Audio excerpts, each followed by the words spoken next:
Hello, my name is Gavin Bobey. Some people are kind enough to refer to me as the Mosque Buster, and I am going after a mosque planning application in Preston. This is for what I would call a mega-mosque. I think it's safe to call anything that is over 10,000 square foot to say that qualifies as a mega-mosque. And what the applicants say, they've only submitted an outline application, so they're not giving very much detail at all. What they say is that it will be they anticipate that it will be nearly 16,000 square foot in floor space. I think that is a mega mosque. What they're also saying is that the maximum number of people attending, or adults, people 17 and over, will be 450. So that's the highest number that will go there. In which case, why have such a big mosque? What that means is the most crowded that it will ever get at peak times is about one person for every 35 square feet. Do you believe that number? Do you believe that maximum of 450? Well, maybe you do. Okay, now there are three reasons why this application should be refused. Firstly, because it's a greenfield site with an open countryside. You couldn't develop there. Secondly, because of the harm to the highways nuisance and danger that it will create. And the third thing is because it will be so prominent and domineering. Where have we seen that before? Okay, firstly, I'll deal with the fact that it's a greenfield site in open countryside. What you've got here, if I show you the site, if I just zoom in here, what you've got is that's the site there. Okay, if I show you the applicant's location plan, you see that red area there? Now if I go back to Google, there, it corresponds to about that area there. That's the application site, okay? That is a greenfield site. It's all green in open countryside. You see all that open countryside around? That is, you and I couldn't develop there. If you bought that site and you said, and you go to the council, you make an application and you say, I want to build a cottage there and a veg patch so I can grow my cabbage and grow old.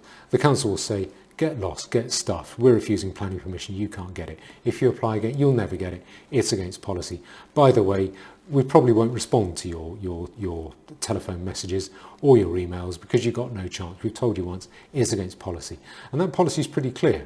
That policy, their policy that the council wrote, that they're supposed to follow, that policy says that there are three things that you can do in open countryside. You can build agricultural buildings, so a greenhouse or a polytunnel or a pig pen or a barn for animal feed. You can build that in a field in the countryside.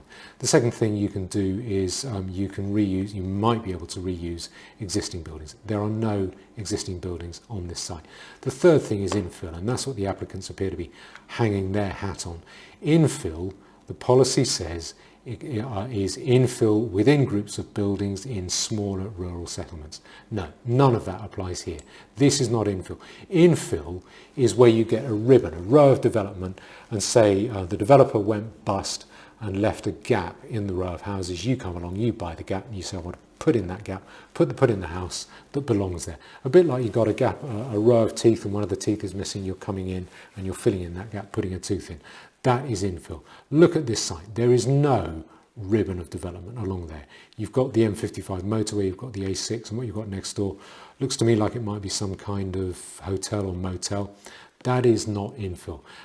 Secondly, it's not within a group of buildings. There is no group of buildings there. You have, I don't know what it is, it looks like it's marked on Google Maps as some kind of motel, okay? And within a smaller rural settlement. No, that isn't a rural settlement. A rural settlement is where you get a dozen or 2 dozen houses in the countryside. They might have a pub there. It's not big enough for the council to call it a village, so it doesn't get marked on the council's plan, and that just gets called a rural settlement. And if you had a line of houses along the road and there's a gap in between them, you might be able to buy that gap and put a house in there. That's infill. This is not that. This is a greenfield site in open countryside. You and I couldn't develop there. These people, these mosque applications shouldn't be allowed to develop there either. That is unfair. The same rules should apply to the same people. We've seen rules recently applying differently to Muslim people. We've seen it at the Batley Grammar School protests. Again, if you and I went and protested outside a school, we'd get whisked off to COVID jail within a heartbeat. Our feet wouldn't touch the ground, but not with those protesters. You might say, well, That's a small local issue. There's no money involved. People's feelings are running high. Let them have their say. Well, okay, look at this site is not a small issue. It's a huge, great, big, very lucrative issue with a lot of money depending on it. My feelings could run high over a site as big as that because there's so much money. If I could make millions of pounds, yeah, my feelings would run high when there's millions of pounds involved because I'd quite like to have millions of pounds, please. Thank you very much. A nice, profitable, big development. 16,000 square foot, that'll get you a lot of houses, that'll get you a lot of flats, a lot of money. Those rules should not apply differently to different groups. That's unjust and unfair. Okay, now the second reason this should get refused is because of the effects on traffic, the effect on highways. Again, look at the site. You've got there the M55 motorway, okay, and that junction there, you see that, that's junction 1 of the M55 motorway. And the road leading off it, that's James Towers Way, that's the A6 feeder road onto junction 1 of the M55 motorway. Now what these applicants are saying, okay, maximum at peak times is 450 plus children and teenagers. Okay, they're only proposing 134 parking spaces. That might sound a lot, but it's not enough to accommodate all the cars for 450 people plus children. You are going to get spillover. Where is that spillover going to go? Well, I assume they're not planning to park on the M55 motorway or on the junction, the roundabout of the M55 motorway.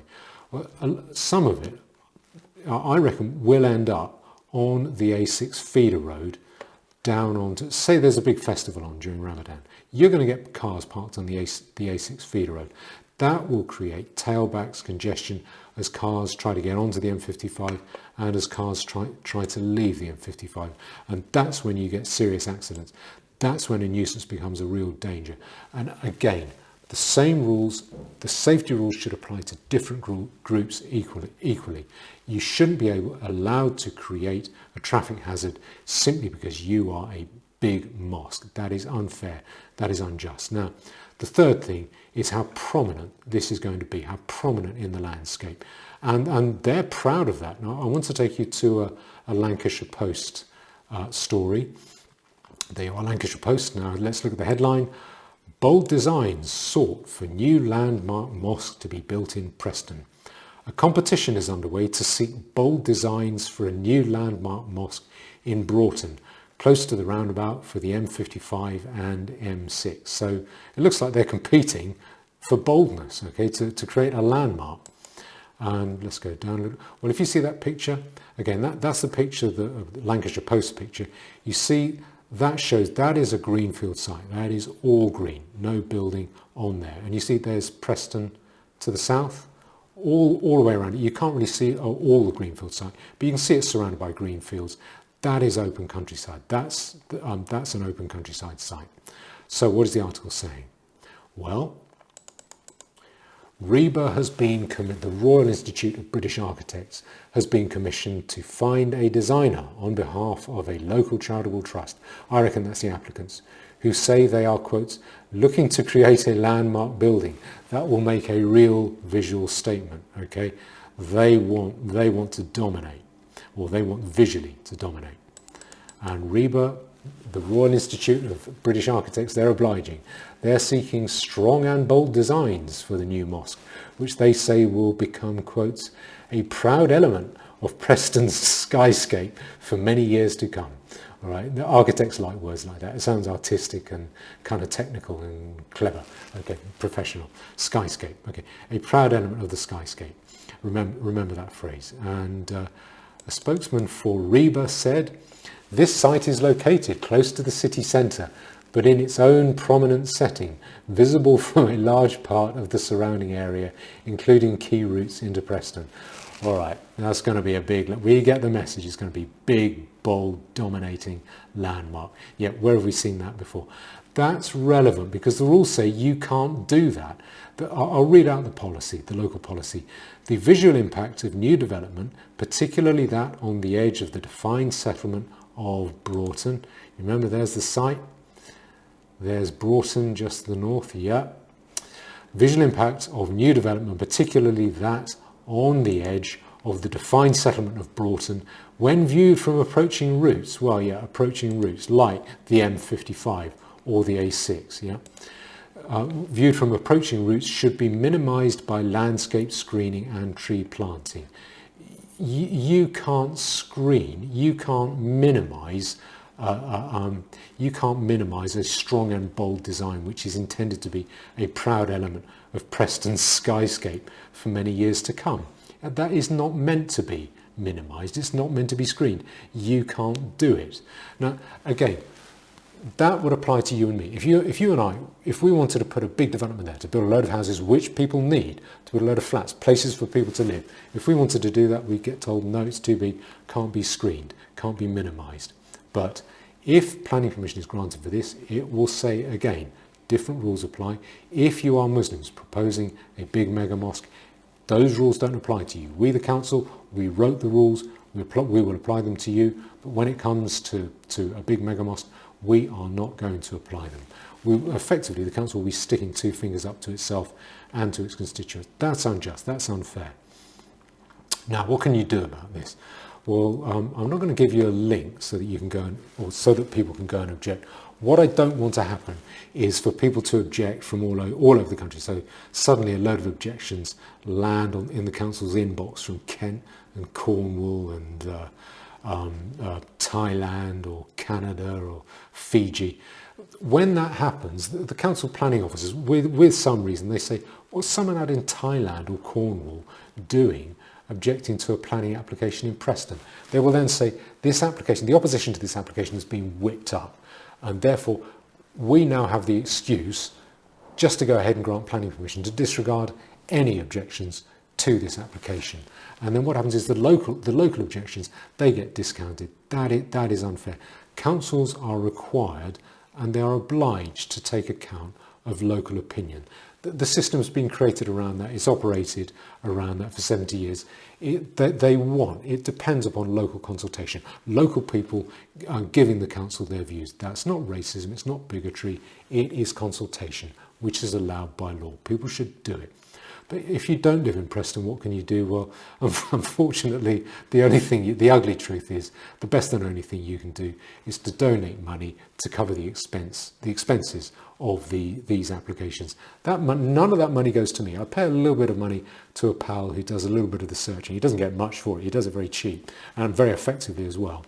The overwhelming bulk of the money goes on the cost, the expenses of the campaigns. The reason why I think that's the only real option, it was partly because I don't take money, and partly because I know what I'm doing. I know how to find these applications early, and I know how to fight them once I've found them. So, and you get it free. You get my work for free. So that's probably the best and only thing you can do if you want to oppose an application like this.